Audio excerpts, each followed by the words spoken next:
cromatografía de líquidos de alta resolución, aunque actualmente, en base también al avance de tecnología, en donde, eh,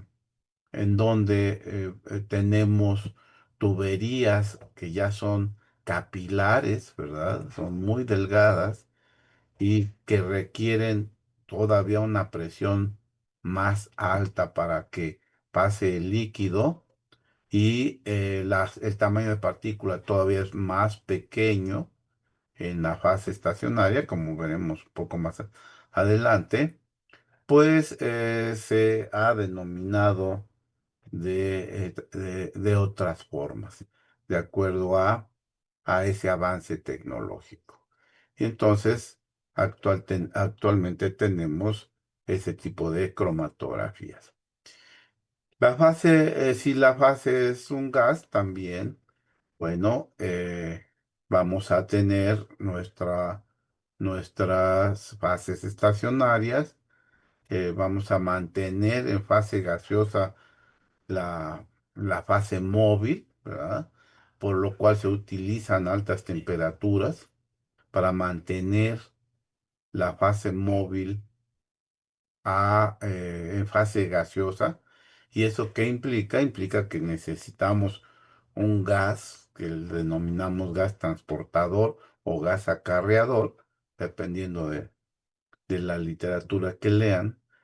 Eh, Ese gas o portador también se denomina. Ese gas arrastra la muestra que se volatilizó y entonces mantiene en fase gaseosa el analito que queremos determinar, ¿verdad? Entonces, después de la columna tenemos la forma de detectar la presencia de los analitos y y entonces, pues tenemos una gran variedad de detectores, al igual que en la cromatografía de líquidos, por alguna propiedad del analito se está midiendo. Entonces, esa, esa fase móvil se mantiene en estado gaseoso y se debe mantener a través de todo el sistema cromatográfico. También tendremos pues que esté en fase vapor cuando pasa a través de la fase estacionaria y en la fase en el detector también tiene que estar en fase gaseosa. Entonces, eh, una vez que está en fase gaseosa, pues el analito, hay algunos analitos, sobre todo los fármacos se pueden descomponer con la temperatura. Es por eso que en la industria farmacéutica ya no se usa tanto como se usaba antes la cromatografía de gases, porque se descomponen esos fármacos. Y ya en algunas pruebas ha quedado el uso de cromatografía de gases como los disolventes residuales o solventes residuales que vimos cuando vimos insumos, vimos una técnica que se denomina head space, que es precisamente por cromatografía de gas, ¿verdad? Entonces, bueno, pues iremos recordando algunos aspectos de la cromatografía.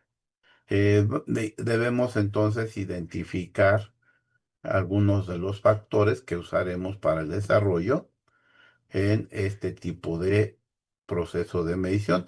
Nos enfocaremos a la cromatografía de líquidos porque es la que más se utiliza en la industria farmacéutica y entonces nos enfocaremos principalmente en ella. Recordaremos que es una separación, ¿verdad? A través de la interacción selectiva, como dice aquí. entre los solutos, una fase estacionaria y una fase móvil. Entonces, los solutos o analitos o fármacos me van a interaccionar con la fase estacionaria y la fase móvil. La afinidad, la afinidad de la fase estacionaria por el analito, de la fase móvil por el analito, es lo que permite esa separación cromatográfica. Debemos recordar el principio químico de que lo similar disuelve lo similar, es decir, fases estacionarias polares van a tener afinidad por analitos polares. Fases estacionarias no polares van a tener afinidad por analitos no polares. Con esos principios debemos ser capaces de saber eh, cómo van a interactuar los analitos con la fase estacionaria y o la fase móvil, que también puede ser polar o no polar. Eh, Identificaremos algunos de los factores en la fase estacionaria y en la fase móvil. Para fines didácticos vamos a utilizar este esquema de cromatografía de líquidos de alta eficiencia, ¿verdad? Como les comentaba, que a medida que ha avanzado la tecnología para tubería capilar, es decir, esta tubería que comunica entre los diferentes módulos de un cromatógrafo de líquidos, pues ha ido evolucionando hasta tener tubería capilar, ¿verdad? Es decir, ya de diámetros del orden eh, de micras, ¿verdad?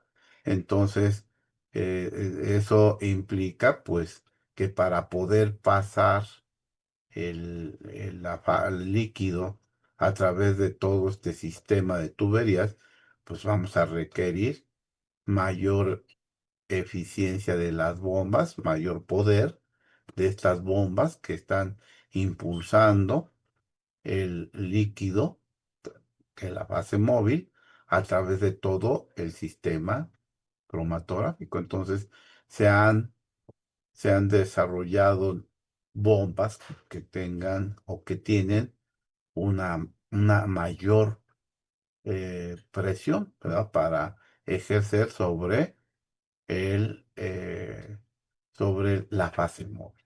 Entonces, por decir algo en términos de, de bares de presión, podríamos nosotros tener ya bombas que son capaces de impulsar hasta con 400 a 600 bares de presión con respecto a las tuberías que no son capilares, ¿verdad? Que manejan o requieren de 200 a 400 bares para poder impulsar la fase móvil a través de todo el sistema cromatográfico. Entonces, vamos a ver cada uno de los componentes de la cromatografía de líquidos e iremos identificando algunos factores. Por ejemplo, ¿verdad? En esta parte, el módulo es un reservorio de disolventes, es decir, un frasco que va a contener la fase móvil. Eh, esta,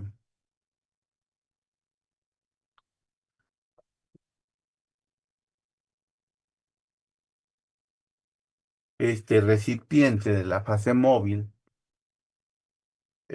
bueno, pues debe ser inerte a a la fase móvil, ya que la fase móvil eh, puede ser acuosa o puede ser orgánica o una mezcla acuosa orgánica, ¿verdad? Entonces, debe ser inerte el recipiente. Por eso se prefiere, se prefiere que sea de vidrio, ¿verdad? Normalmente será de vidrio, pero se han usado hasta de plástico cuando los sistemas son acuosos. Se pueden usar recipientes plásticos que obviamente también sean inertes a esa fase acuosa. Eh, por otro lado, pues tenemos diferentes tipos de fase móvil, ¿verdad? Podemos tener soluciones reguladoras o amortiguadoras a un determinado pH. Entonces, también a ese pH deben ser inertes esos recipientes.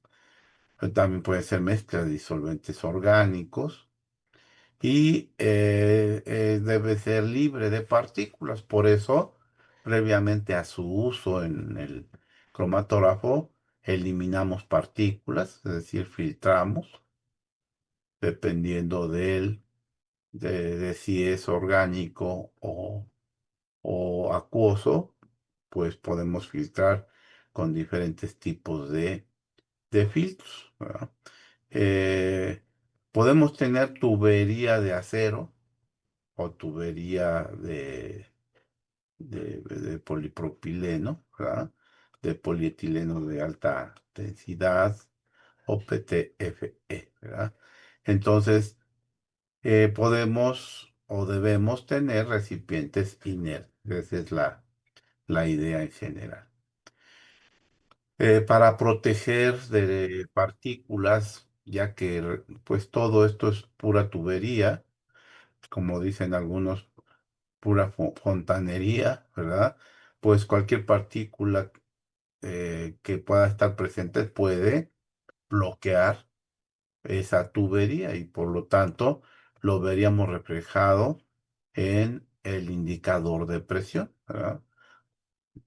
Ya actualmente todos son digitales, ¿verdad? Pero lo veremos reportado en la presión que se está midiendo continuamente para saber y para estar seguros que no están bloqueando las tuberías, que hay alguna partícula que esté presente porque no se filtró, ¿verdad? Correctamente y entonces pues se incrementa la presión. Eh, tenemos el sistema de bombas.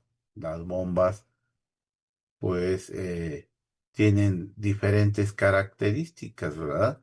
Deben proporcionar un flujo exacto y preciso, deben tener poco ruido, etcétera, etcétera. Entonces, son las que impulsan la fase móvil hacia el inyector, ¿verdad? Del recipiente al inyector. El inyector, ahorita vamos a ver algunas de sus propiedades. Entonces, estas bombas deben de entregar el disolvente de una manera exacta y precisa. Eh, hay diferentes tipos de bombas, no nos vamos a detener en los tipos. Ya actualmente casi todas las marcas utilizan el mismo tipo de bombas, ¿verdad? Para pasar esa fase móvil a través de la columna, pues se requiere de una alta presión. Aquí tenemos algunos esquemas para que sepan qué es lo que está pasando dentro de las bombas que impulsan las fases móviles. Vean que aquí eh, tenemos la entrada de la fase móvil del reservorio, ¿verdad? Eh, eh, este tipo de sistemas con una leva excéntrica se está moviendo, ¿verdad? Y cuando está en una posición, jala este pistón y atrae el disolvente, la fase móvil, y cuando está en otra posición, lo va a impulsar hacia la salida. Tiene unas válvulas que se le denominan válvulas check, que permiten el flujo hacia un lado y no hacia el otro. Entonces, son de un material que es sella perfectamente el- toda la cámara del disolvente, y este pistón obviamente va a estar movido por esta leva excéntrica, y es como, ¿verdad? Se va a estar moviendo la base móvil, va a estar impulsando la fase móvil constantemente. Entonces, pues actualmente ya tienen poco ruido todas estas bombas que están disponibles en los sistemas cromatográficos, ¿verdad? Eh, pues hay una serie de dificultades que cada marca comercial ha desarrollado, ¿verdad? Para solucionar la resistencia al flujo, los cambios en la velocidad de flujo, etcétera, etcétera. Entonces, ya actualmente eh, casi todas las marcas comerciales usan el mismo sistema de bombas. Pues lo que queremos de las bombas, pues que sean resistentes a la corrosión por la fase móvil, que sea fácil de cambiar la velocidad de flujo, que no sea, que no tenga ruido, ¿verdad? No pulsante, que sea fácil de cambiar de una fase móvil a otra, que sea fácil de desmantelar y reparar. Eso sería lo que un usuario estaría requiriendo de una bomba. Y ya casi todas las marcas comerciales tienen este tipo de bombas. Eh, entonces, pues la fase móvil podemos entonces, ya habíamos comentado, podemos identificar una fase móvil polar o una fase móvil no polar, y en los intermedios, de tal forma que el factor podríamos denominarlo polaridad. La polaridad de la fase móvil sería un factor derivado de la primera parte del módulo. La polaridad, pero también podemos poner el factor en términos de la composición de la fase móvil, es decir, una determinada proporción de fase acuosa, una determinada proporción de fase orgánica, etcétera, ¿verdad? Como factor. Entonces, polaridad o composición de la fase móvil. Otro factor que podemos identificar en la fase móvil es el pH, que podríamos utilizarlo cuando tenemos una mezcla de analitos que son ionizables. Entonces, podemos aprovechar el pH para mejorar una separación cromatográfica de varios, de varios analitos con diferente pKa, ¿verdad?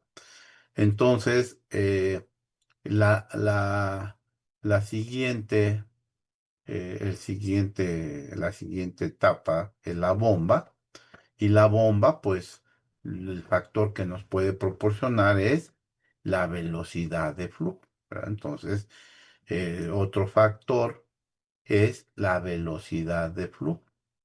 La velocidad de flujo, pues, si es muy rápida, va a acercar los componentes presentes; si es lenta, los va a alejar. Es decir, veremos en algunas respuestas, si recuerdan la respuesta de resolución, bueno, eh, eh, quiere decir que una resolución alta está separando los componentes en una muestra, ¿verdad? Una resolución baja, pues los está acercando. Entonces, vamos a ver una resolución mínima que requerimos para, eh, para indicar que se están separando completamente. Entonces, la velocidad de flujo es otro factor que podemos estudiar ¿verdad? Proveniente de esa, de esta característica de la bomba. Por otro lado, ¿verdad? Tenemos una forma de introducir la muestra líquida dentro de la columna cromatográfica, que es la unidad de inyección. Entonces, este dispositivo permite introducir la muestra sin interrumpir el flujo de disolvente a través del sistema. Debe ser inerte, ¿verdad? También la unidad de inyección debe ser preciso, ¿verdad? Y no debe haber contaminación cruzada, es decir, de una inyección a otra inyección no debe haber contaminación. No debe de dejar no debe dejar muestra anterior en la muestra actual. Entonces, a eso se refiere. Y podemos tener unidades de inyección manual, como eran al principio de la cromatografía, y todavía hay algunas unidades de inyección manual, es decir, tienen unas válvulas que las abrimos para que pase la fase móvil y la cerramos, ¿verdad? Perdón, para, eh, para cargar la muestra y luego lo volvemos a abrir. Entonces, para depositar la muestra principalmente. Entonces, y pues, tenemos inyectores automáticos, es decir, eh, los inyectores automáticos pueden ser útiles cuando tenemos que analizar una gran cantidad de muestras. Entonces, se hace la programación de la inyección para que esto se haga automáticamente. Y entonces podemos tener ese tipo de inyectores. Todos, tanto los manuales como los automáticos, lo que contienen es una asa interna normalmente para depositar ahí el volumen que nosotros queramos. Entonces, eh, van a tener dos posiciones, una de carga y una de inyección. Llamamos inyección cuando ya se hace pasar la fase móvil con la muestra a través del sistema cromatográfico. Entonces, eh, de aquí, ¿verdad? Se desprende un factor que es el volumen de inyección, el volumen que nosotros pretendemos inyectar. Y el volumen pues, tiene algún efecto también en la separación cromatográfica. Si inyectamos mucho volumen, probablemente las señales cromatográficas se van a sobreponer y tenemos que inyectar un volumen más pequeño para que no se sobrepongan las señales cromatográficas. Si no queremos hacer cambios en los otros factores, ¿verdad? Como pueden ser los debidos a la fase móvil. Eh,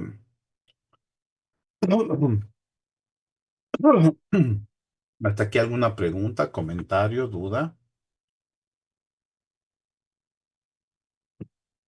Ok, No, profe. muy bien, gracias. En el chat tampoco hay. Bueno, entonces después de la unidad de inyección, pues viene la unidad de la columna. Podemos tener una forma de calentar la fase estacionaria, es decir, tener un horno. Es opcional, podemos trabajar a temperatura ambiente, pero en ocasiones necesitamos incrementar la temperatura para mejorar la separación cromatográfica, de tal forma que requeriremos un horno que calienta la temperatura a 40 grados, ¿verdad? O en ese intervalo. No se puede utilizar muy altas temperaturas porque se pueden estar trabajando disolventes orgánicos, entonces no es conveniente trabajar a altas temperaturas en una fase estacionaria y una fase móvil que tenga algún disolvente orgánico, ¿verdad? Entonces, este horno puede trabajar a ese tipo de temperatura, arriba de la temperatura ambiente, y, y entonces ya estamos identificando este otro factor, la temperatura del, del horno de la columna, para mejorar alguna separación. Y dentro de la columna, ¿verdad? Dentro de la columna, pues tenemos diferentes factores. Por ejemplo, eh, podemos tener la longitud de la columna, ¿verdad? La longitud de la columna es un factor, recordando eh, que a medida que se incrementa la longitud de la columna, se incrementa lo que llamamos altura equivalente a un plato teórico, ¿verdad? Si se acuerdan de su teoría de cromatografía, ahorita lo vamos a ver qué es eso. eh, pues a medida que aumentamos la longitud, aumentamos también, o podemos aumentar la separación de dos analitos. Es decir, en términos de una respuesta, sería aumentar la resolución, ¿verdad? Eh, bueno, operativamente se unen de esta forma a la tubería y si no se embonan bien, ¿verdad? Las columnas con las tuberías, pues puede haber fugas de la fase móvil, puede haber un incremento en el volumen muerto, etcétera. Hay cosas pueden, eh, que pueden eh, operativamente ocasionar ciertos problemas. Entonces, en este tipo de, de unidad, pues la longitud de la columna es importante. La otra parte es la fase estacionaria, ¿verdad? La fase estacionaria que está dentro de la columna cromatográfica. Pues normalmente las convencionales, las fases estacionarias convencionales, pues vienen de la tierra de diatomaceas. Seguramente eh, se acuerdan de que esas tierras de diatomaceas tienen expuestos grupos silanoles. Estos grupos silanoles son muy polares. Entonces, eso es como viene directamente, ¿verdad? Para prepararse, ¿verdad? Y ser usado como fase estacionaria.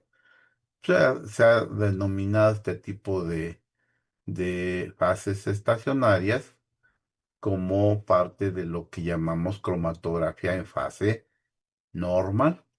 Entonces, si nosotros decimos que usamos un tipo de cromatografía en fase normal, quiere decir que estamos usando los grupos silanoles expuestos y que entonces van a tener afinidad por analitos polares, recordando que lo similar disuelve lo similar. De tal forma que si usamos este tipo de fases estacionarias, lo que tenemos que hacer pasar como fase móvil es algo que no disuelva esta fase estacionaria. Si usamos agua, pues vamos a arrastrar toda toda la fase estacionaria porque va a ser soluble en un sistema acuoso, por lo cual la fase móvil tiene que ser no polar. ¿verdad? Es decir, para que no arrastre, no disuelva la fase estacionaria. Entonces, en una cromatografía en fase normal, tenemos una fase estacionaria polar y una fase móvil no polar, ¿verdad? Entonces, eh, eso es lo que estaríamos nosotros considerando como fase normal. Si nosotros a esos grupos silanoles les adicionamos o algunas cadenas alifáticas, bueno, le vamos a restar polaridad a esa fase estacionaria. Entonces, vamos a tener fases estacionarias en donde está unido algún componente que cambia la polaridad de esas fases estacionarias polares. Entonces podemos tener una gran variedad de fases estacionarias hasta tener unidos grupos alifáticos de cadena larga, hasta 18 carbonos, etcétera, que las hace no polares. Y podemos tener, por otro lado, con grupos cianos, con grupos fenoles, que hacen una fase estacionaria polar, pero no tan polar como la de los grupos silanoles. Entonces, esto es lo que estaría pasando para cambiar de una fase normal o polar a una fase no polar, de moderado a no polar.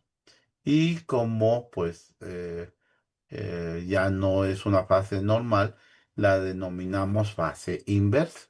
Entonces, cuando decimos que trabajamos en una cromatografía de fase inversa, quiere decir que trabajamos una fase estacionaria no polar y por lo tanto vamos a utilizar una fase móvil polar para que, para no arrastrar la fase estacionaria no polar, usando fases móviles no polares, ¿verdad?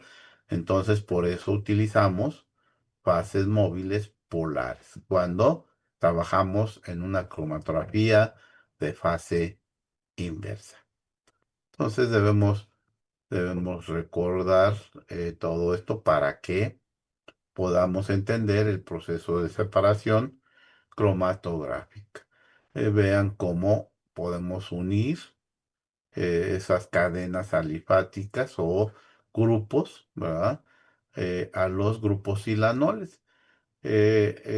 Cada compañía tiene una forma de fabricar este tipo de fases estacionarias y bueno, vean que algunas pudieran quedar expuestas que no se haya unido correctamente y que los grupos silanoles estén libres, van a ser menos eficientes. Y hay compañías que tienen una alta eficiencia en la preparación de este tipo de fases estacionarias y le dan una gran calidad al producto.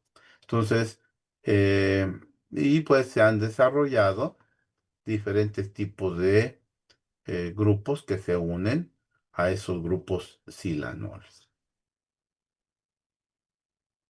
Aquí tenemos pues diferentes columnas cromatográficas, ¿verdad? Con 18 carbonos, con un grupo cianopropil que lo hace más polar, grupos aminopropil, grupos fenoles, etcétera, etcétera. Entonces, tenemos diferentes tipos de fases estacionarias disponibles para nuestro desarrollo. Ok, pues vamos a continuar. ¿Cómo es la separación cromatográfica? Tal vez se recuerden, ¿verdad? Y lo vamos a poner en términos de la afinidad de la fase estacionaria y de la fase móvil. Vamos a suponer que tenemos tres analitos, ¿verdad? Con diferentes polaridades. Tenemos esta separación que está ocurriendo. Podríamos nosotros tener aquí la azul, la roja y la amarilla, representando diferentes analitos.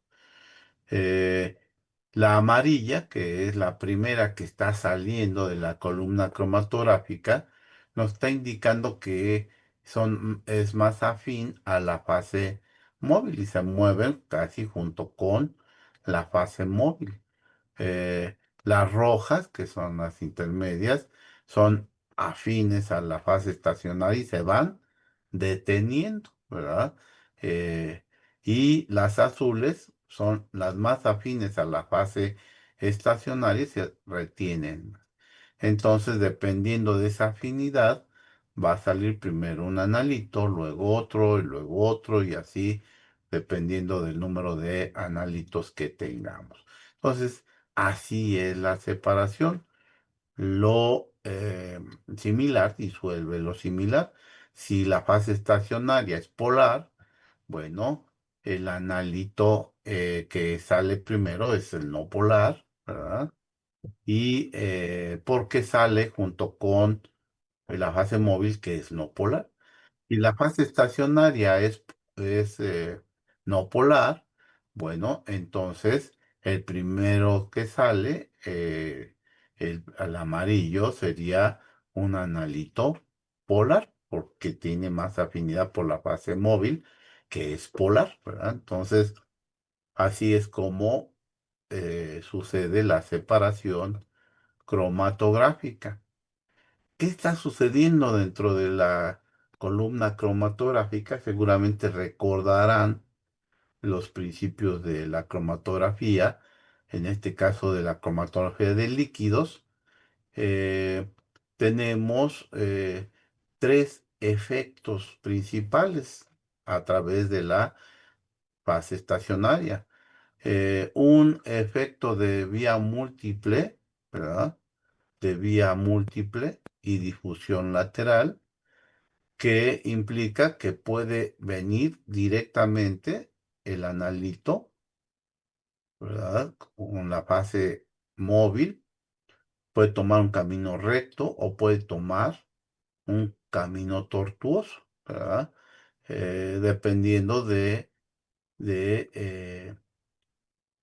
dependiendo del camino que tome el analito al ser arrastrado por la fase móvil, que se denomina difusión longitudinal. Por otro lado, también si el flujo es muy bajo, puede interactuar con las partículas. El analito, ¿verdad? Puede interactuar con las partículas porque las partículas no son lisas, son porosas, ¿verdad? Entonces va a tener poros y en la fase estacional, la fase móvil a bajo flujo va a poder penetrar esos poros y ahí se va a detener el analito un tiempo y a eso se le denomina transferencia de masa. Entonces, todos estos caminos pueden ser tomados por el analito en este proceso cromatográfico. Esto es lo que les comentaba de los poros, poros profundos, poros superficiales. El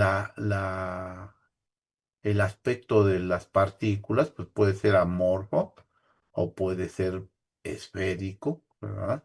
Y eso tendrá repercusión en la separación cromatográfica. Y actualmente tenemos la mayor parte de las partículas esféricas. Hay un mayor control de calidad y son la mayor parte esféricas. Vean que el tamaño de partícula pues va a variar, que puede ser de un alto tamaño de partícula o un bajo tamaño de partícula. Y eso va a tener un efecto sobre la separación cromatográfica. Eh, Entonces, el material de empaque va a ser importante, ¿verdad? Aquí es lo mismo que vimos hace un momento, la preparación de las fases unidas.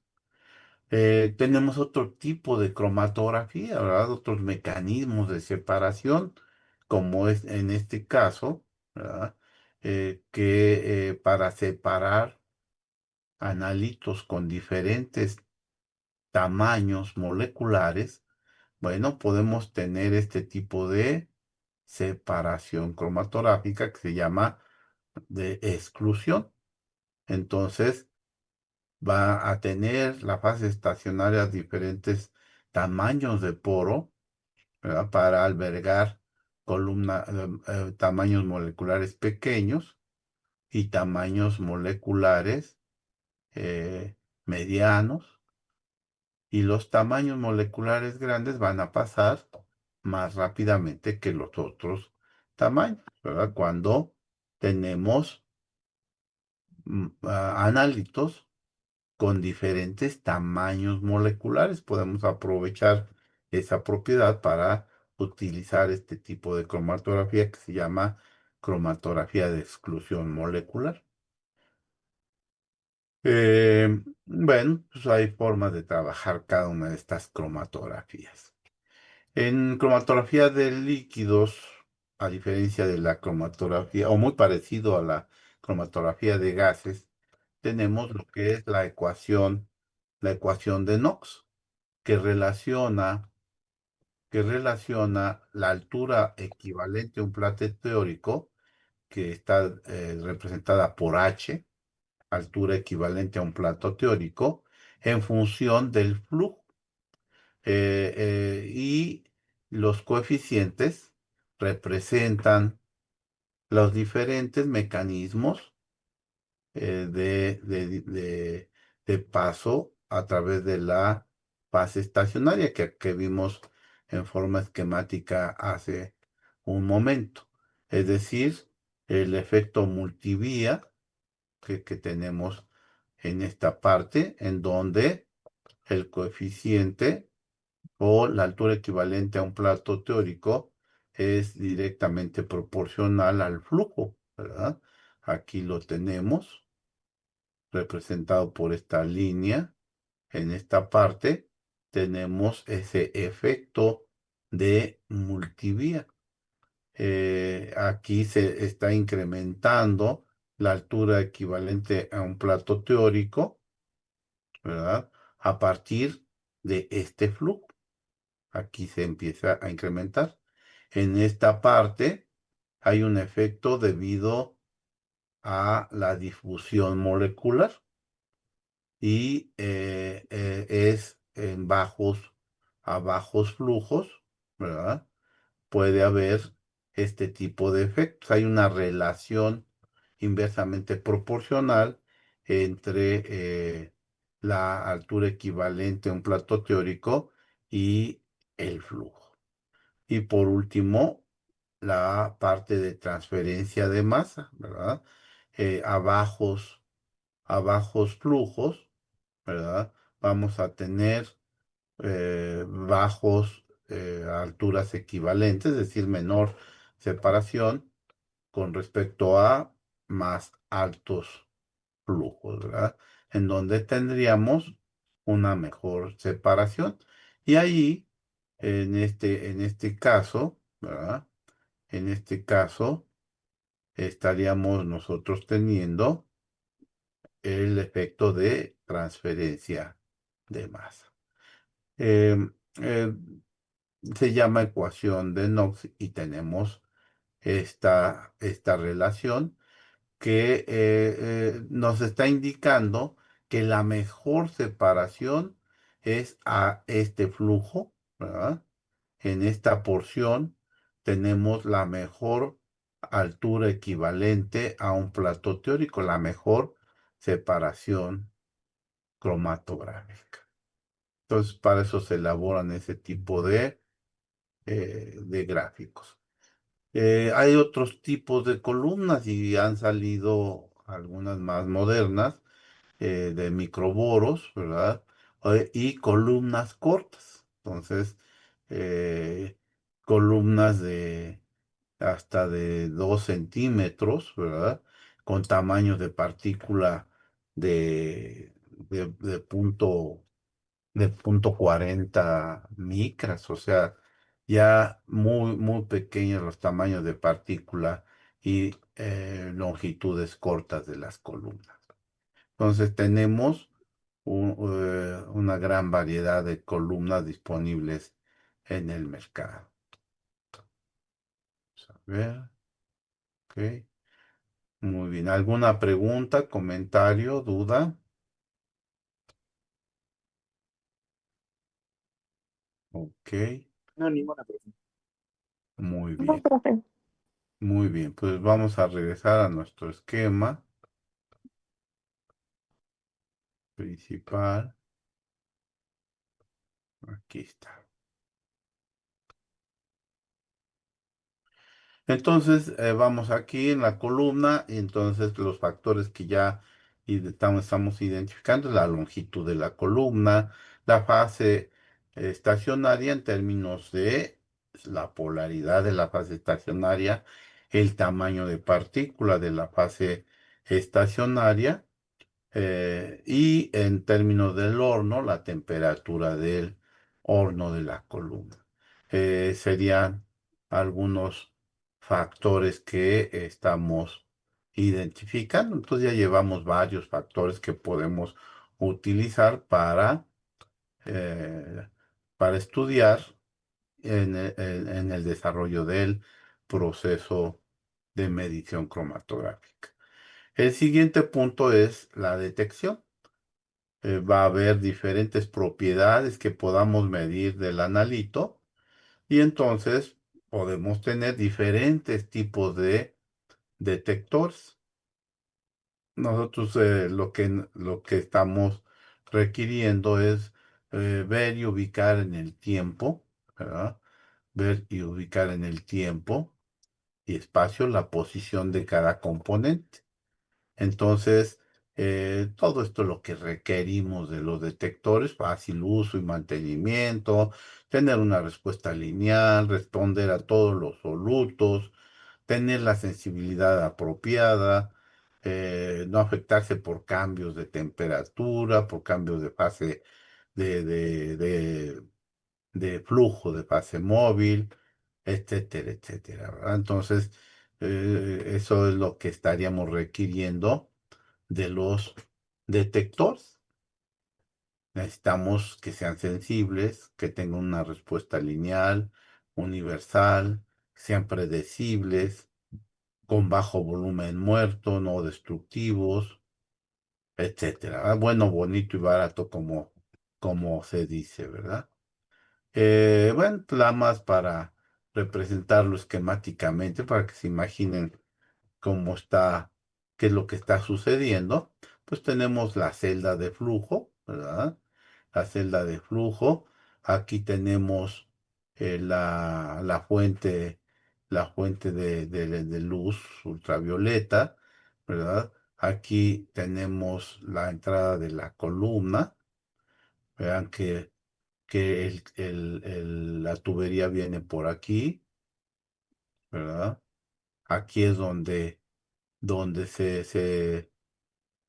se pasa la fuente de luz, ¿verdad? Y toda la espectrofotometría que ya vimos, ¿verdad? Y tenemos un detector fotomultiplicador y entonces se está haciendo la medida y esto estaría actuando como celda, ¿verdad?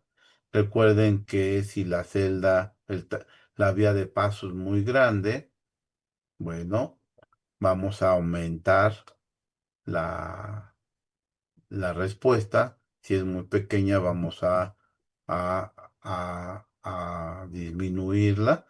Pero si nosotros mantenemos la masa sin cambiar el volumen o disminuyendo el volumen, pues vamos a aumentar la concentración aparente.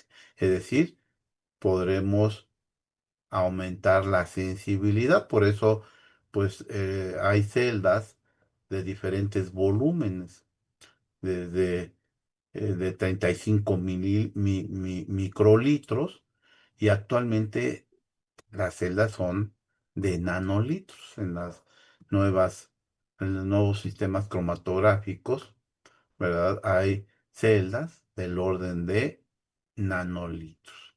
Para ese tipo de celdas, obviamente necesitamos bombas que puedan ser capaces de impulsar a flujos del orden de nanolitros por minuto, ¿verdad?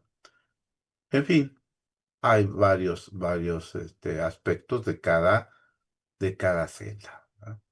Tenemos entonces diferentes tipos de detectores, los que detectan la intensidad fluorescente, o la conductividad, o la oxidación-reducción, o que desvían una de luz polarizada, o que tienen masa, ¿verdad? En el orden de lo que llamamos espectrometría de masas. Eh, Aquí tenemos la sensibilidad, aquí en concentración, lo que son capaces de medir. Vean, el ultravioleta de 10 a la -8, ¿verdad? Gramos sobre mililitro.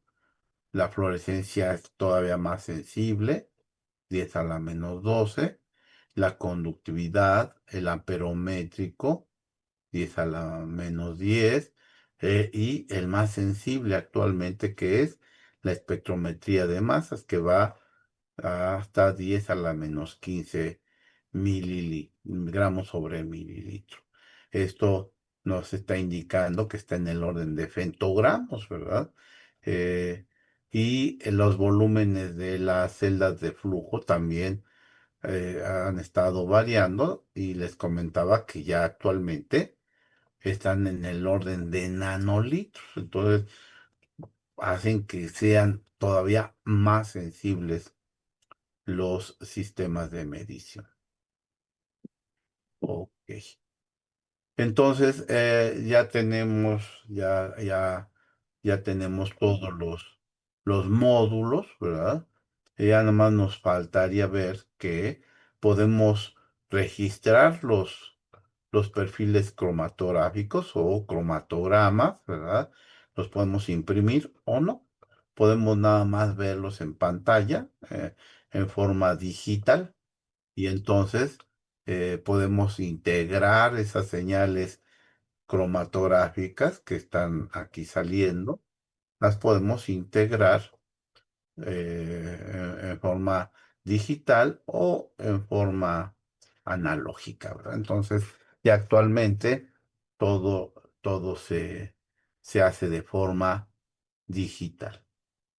Y entonces, en la forma digital, podemos tener algunos otros factores a estudiar. Muy bien. Bueno, creo que hemos abordado lo necesario para poder ya seleccionar factores para nuestros desarrollos. Aquí nada más estoy colocando algunas imágenes también muy rudimentarias. Les recomiendo entrar a este video de cromatografía de líquidos.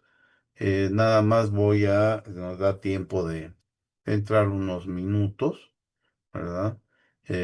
Voy a entrar unos minutos nada más para que vean el video. Aquí lo voy a compartir.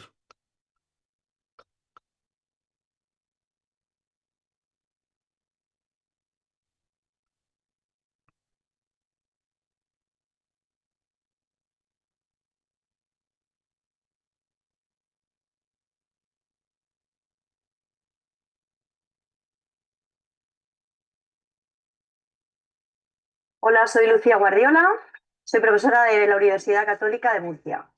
Voy a explicaros cómo funciona un equipo de HPLC. Un equipo de HPLC es un equipo que sirve para HPLC es eh, la abreviación por sus siglas en inglés, High Performance Liquid Chromatography, que es lo que pusimos nosotros como cromatografía de líquidos de alta eficiencia. Entonces, continuamos.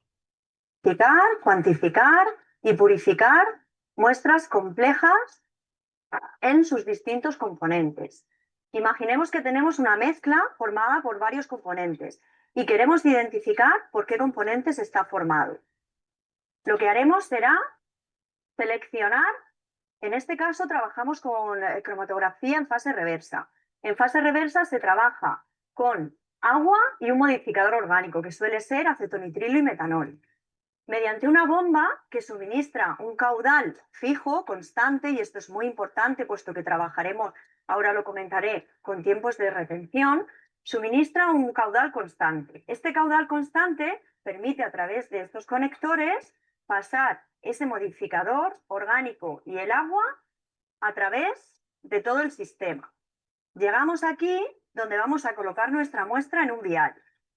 Colocaremos la muestra que queremos identificar en un vial y realizaremos la inyección. ¿Qué es lo que va a ocurrir? Lo que va a ocurrir es que esta agua y este contenido de esta muestra van a pasar a través de una columna cromatográfica.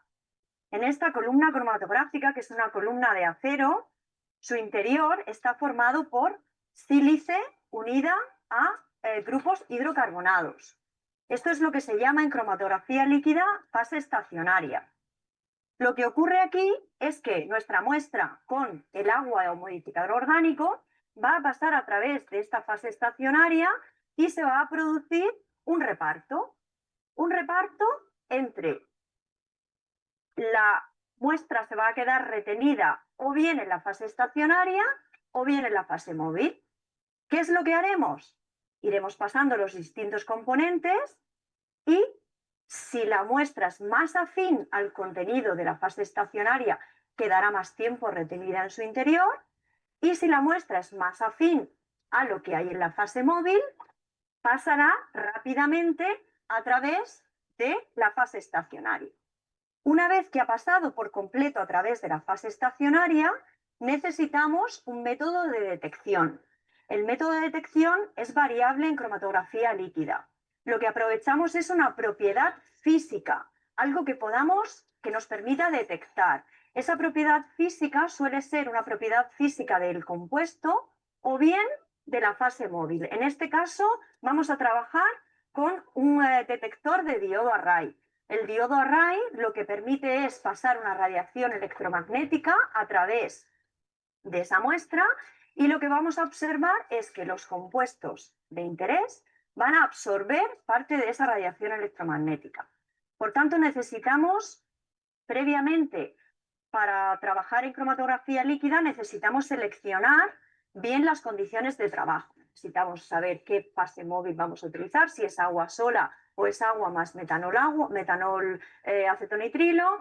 Necesitamos saber qué tipo de columna vamos a emplear, porque las columnas varían en función de los componentes que queramos analizar. Y por último, el detector. El detector, la mayoría de los métodos en cromatografía líquida utilizan un detector ultravioleta visible o diodo Array, pero también podemos aprovechar la propiedad de algunos compuestos de ser fluorescentes. Esta fluorescencia hace que podamos determinar determinados analitos que absorben una longitud de onda de excitación y la emiten a una longitud de onda llamada longitud de onda de emisión. Estos métodos de fluorescencia son mucho más selectivos que los métodos de diodo Array, pero no, lamentablemente, no todos los compuestos presentan fluorescencia. Podemos realizar alguna modificación en el compuesto que queramos determinar para inducirlo a esa fluorescencia, pero en algunos casos podemos utilizar un diodo Array, que es un detector universal, menos selectivo, pero si seleccionamos adecuadamente la longitud de onda, podemos trabajar adecuadamente en perfectas condiciones. Por último, cuando la muestra ha pasado a través del detector, lo que observamos finalmente es un cromatograma. Este es un cromatograma típico de HPLC. ¿Qué es lo que vamos a observar aquí? Aquí tenemos de forma ampliada todos los componentes que contiene esta muestra que somos capaces de detectar bajo esta longitud de onda 280 nanómetros que hemos seleccionado. Por tanto, podemos determinar, pues aquí vemos 4 picos cromatográficos que se llaman. ¿Qué es lo que a priori vemos aquí? Pues vemos que aparece un compuesto que ha tardado en salir a lo largo de todo el circuito y en atravesar la columna. Ok, pues les recomiendo que revisen este video, ¿verdad? Creo que los componentes que nos ha comentado ya los hemos revisado y bueno, ya sería la conclusión del video. Voy a regresar a la presentación original. Entonces, nos vamos a nuestra presentación base.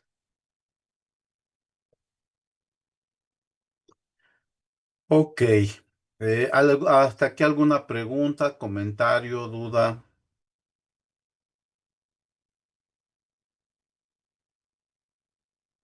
No, profe. Ok, bueno, pues vamos a, a continuar. Ya casi para concluir. Para la cromatografía de gases es más o menos los mismos factores, ¿verdad? Aquí nada más a recordar que el inyector debe ser a alta temperatura para mantener en fase gaseosa la muestra.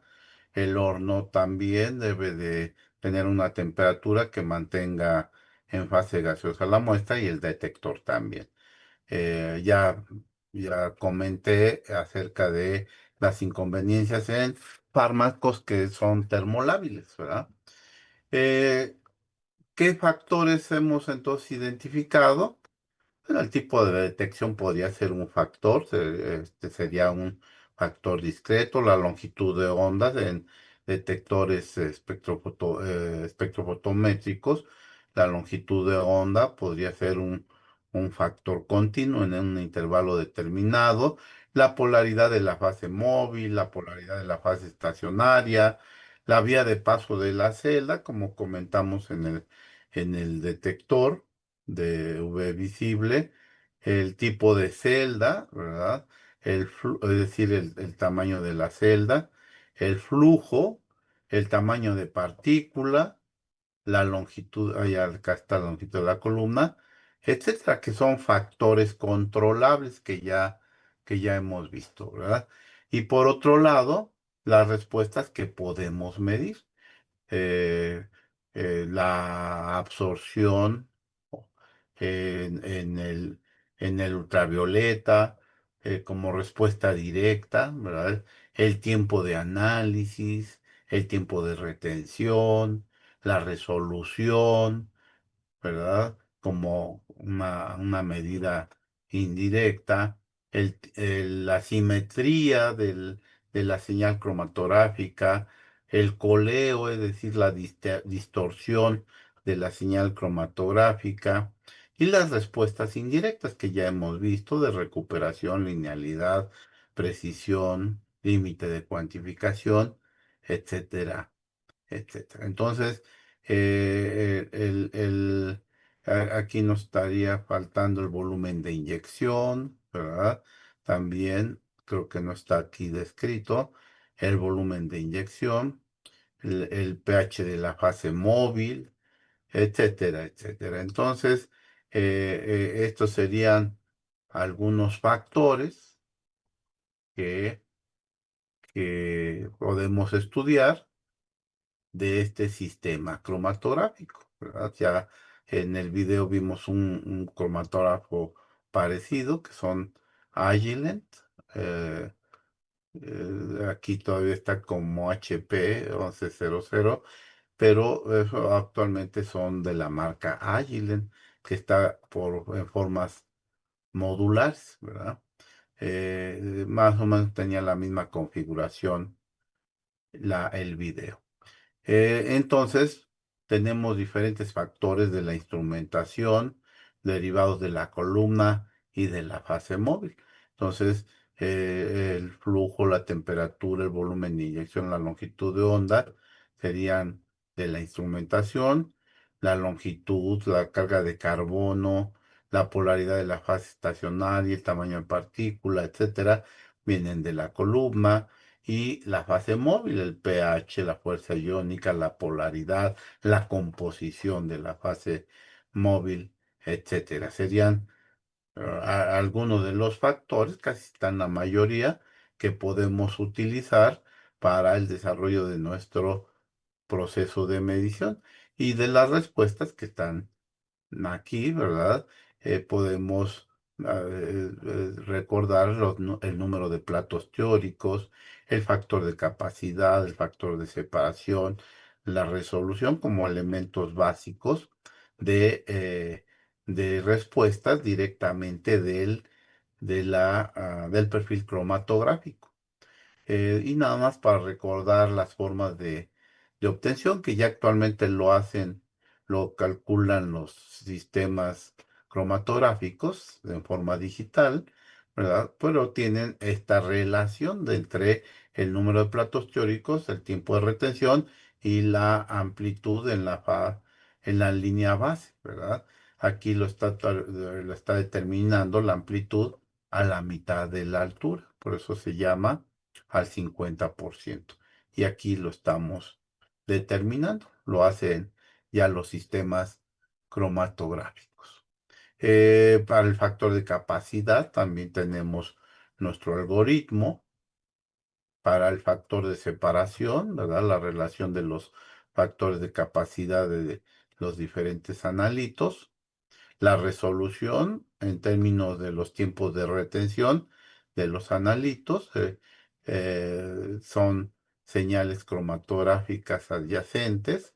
Estos se denominarían, los que son cercanos, se llaman pares críticos. Vamos a utilizarlo más adelante en algunos casos.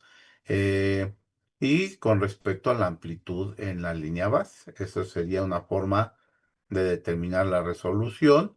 Esta sería otra forma, ¿verdad?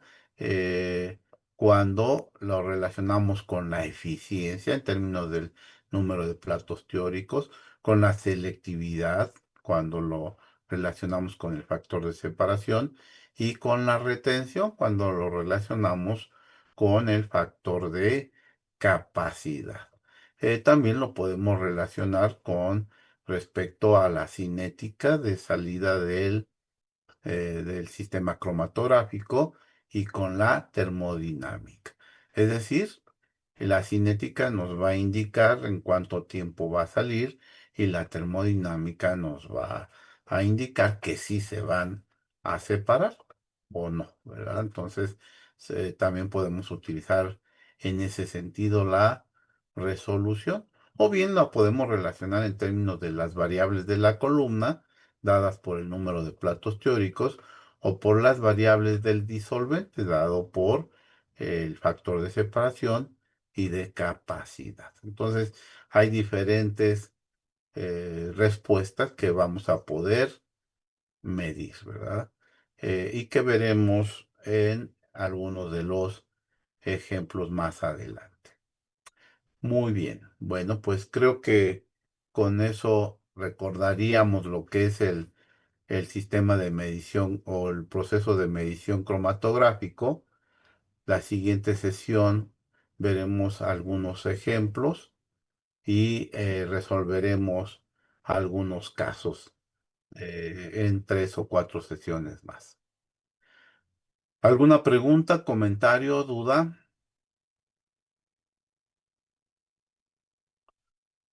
Muy bien. Bueno, pues entonces les agradezco su participación y atención. Nos vemos el próximo lunes. Que tengan un buen fin de semana. Hasta luego y buenas tardes. Gracias, Gracias, profesor. profesor. Gracias, Gracias, profe. hasta luego. Gracias, profe, hasta luego. Hasta luego.